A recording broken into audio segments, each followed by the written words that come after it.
I wanted to start this second video by looking at the equation that I asked you to try, and it was y equals x squared plus 2, and we already had this one, and then I added a couple more points going, so 0, 1, 2, 3, and the y values, and so I wanted to see if we could sketch out what this might look like, and so if I make a graph, and I'm going to make the x-axis down here. That's better than I did on the last one. And then if I go over to 0 and then up to 2, that's going to be right here. Change the color. So that's going to be there. And then 1, 3, 1, 1, 2, 3 here. And then 2, 1, 2, 3, 4, 5, 6. And then 3, 1, 2, 3.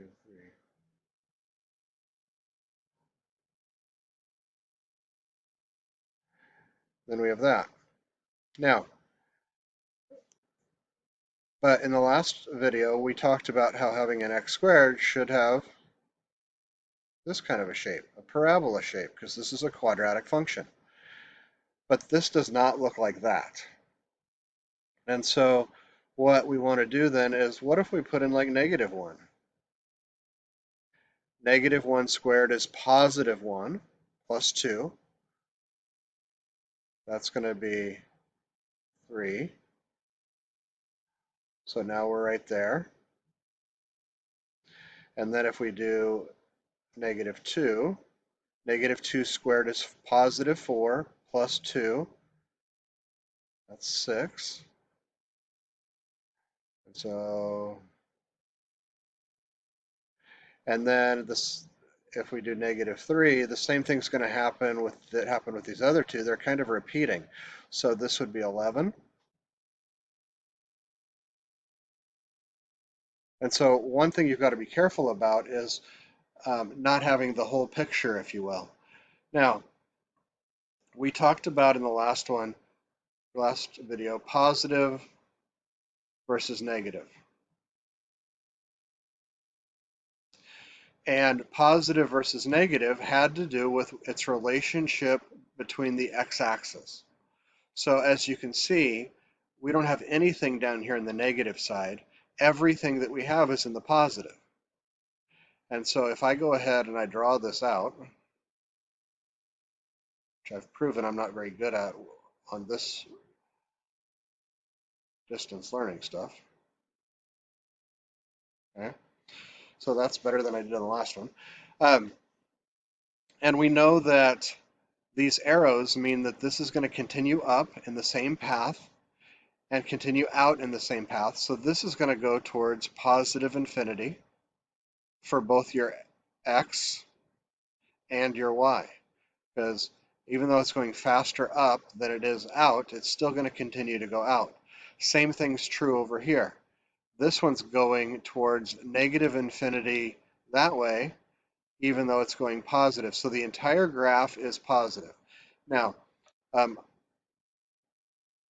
you can see that on this video, he's got positive and negative down here, but he's also going to talk about increasing and decreasing. Increasing means that from left to right, like we read, the graph's going up. So this is increasing. And then this would be decreasing. And so the goal is, when is the graph going up from left to right? When is the graph going down from left to right, whether it's a straight line or whether it's a curve, doesn't matter. So these two would be increasing, these two would be decreasing, and he's going to talk about this in respects to a parabola. So I'll stop it if we need to, but other than that, I think he does a pretty good job of explaining this.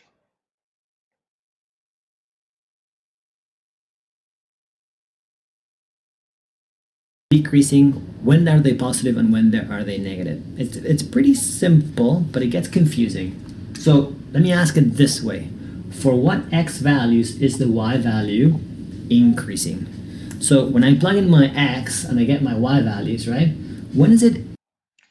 Notice that what he said was, for what x values is the y doing something? Increasing, decreasing, positive, negative. So we're always looking at the x values first and then seeing what happens with the y values. Increasing.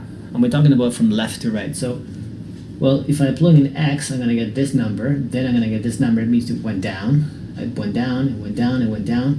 Once I cross 1, so this is my 1 right here. Once I cross 1 and I plug in 1.5, the y value went up, which means that as I plug in more x values and x values, my y value is increasing. So for what x values is my function increasing? Well, after 1 to this side, my values of y are going up. Therefore, I'm going to get up. I'm going to say that when x is greater than 1, when x is greater than 1, then my y values are increasing. And when is it decreasing? Well, that's easy, because it was happening as we were coming along. So when x was less than 1, my function kept on going down and down. So my answer for this is x is less than 1. Okay, so you can see that for x is greater than 1, that's this part, the graph was going up, and that's pretty visible to see. And then when x is less than 1, that's over here, the graph was going down, it was decreasing.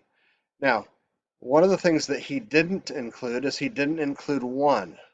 So at 1, right here, where the switch happens, is where you where it's not increasing or decreasing.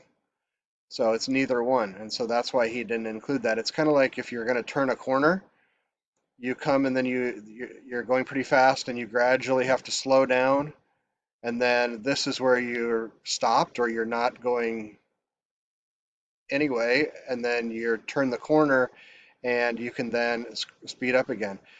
This is if you were talking about speed, this would be much faster than this more rounded area down here. And you can't go at this speed around a corner, otherwise it would, you'd probably crash or something depending on what these speeds are. So I'm going to continue on, and I wanted to point out the fact that at 1, it wasn't increasing or decreasing, otherwise he would have had a line underneath these to show that that was included. This is excluding 1. I hope that makes sense. It's almost like it's a roller coaster. It's going down this way and then it's going up. But instead of talking about my y values, I'm saying when along the x-axis. So before, it's almost like this is the time. At what time? Well, before 1, it was always going down, going down, going down. After 1, it's always going up, going up, going up. That kind of idea. When is the function positive? Okay. Positive means it's above the... Now, positive versus negative, again, this has to do with this x-axis here. Positive is going to be above the x-axis, and negative is going to be below, because this is where the negative y values are. Up here are the positive y values. The x-axis. But again, so I mean, if I'm just looking at what time, when does this happen? Well, before -1, all my values were positive. Before -1, and then after 3. So before -1 and after 3, if I plug in those x's, I'm going to get a positive y value. So if I plug in x equals -2, I'm going to get a positive y value. If I plug in x equals to 4, I'm going to get a positive y value. Therefore, I have two answers.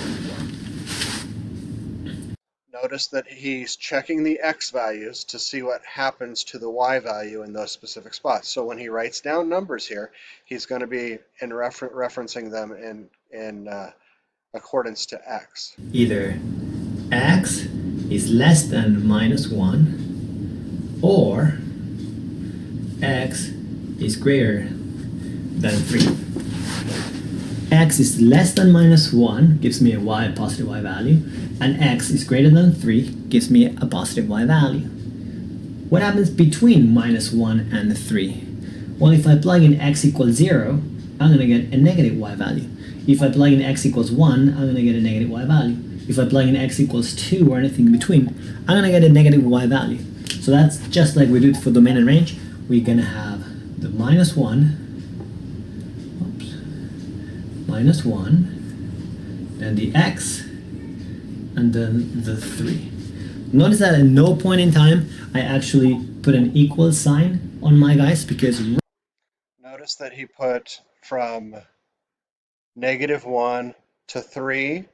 Both of those are less than signs with the x in the middle. You could also say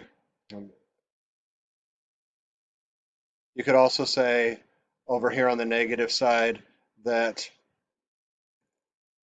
x is greater than -1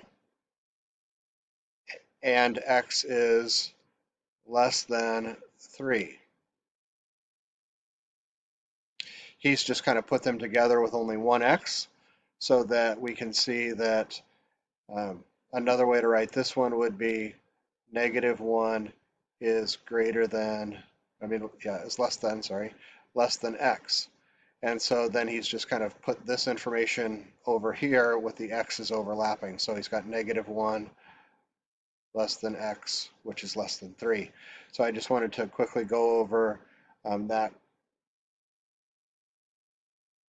Right at -1 or right at 3, they are actually, that's zeros with no positive nor negative.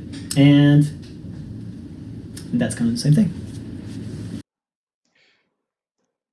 Okay, just like we pointed out on the last one, I do want to point out the fact that he didn't have the value of -1 or 3.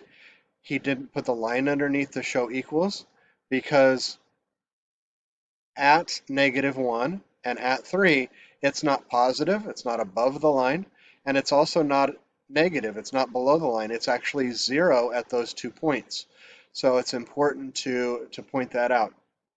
Now I want to use his video to talk a little bit about interval notation.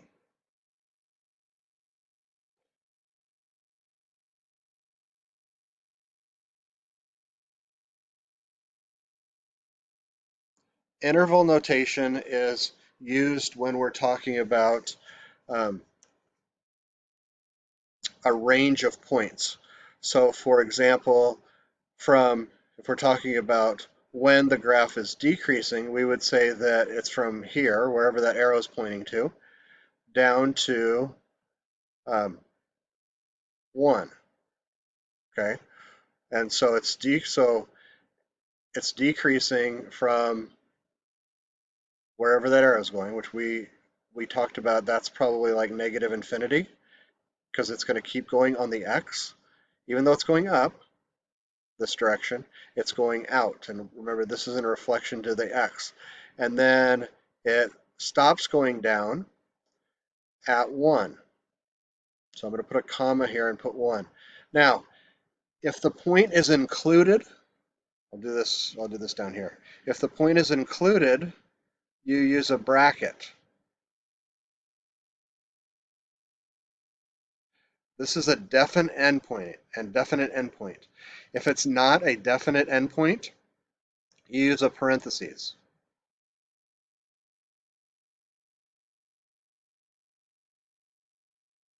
So for negative and positive infinity, we don't know what that number is.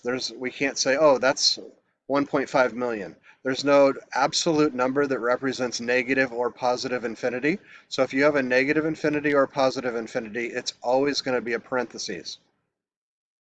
Then we get over to the 1, and was the 1 included? And we said it was not included, so you're going to put a parentheses there. That means it's going from negative infinity right up to 1, but not including 1. So in this case, it was decreasing.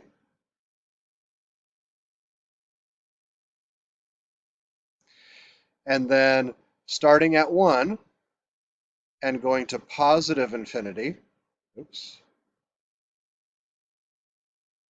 Put my pen back.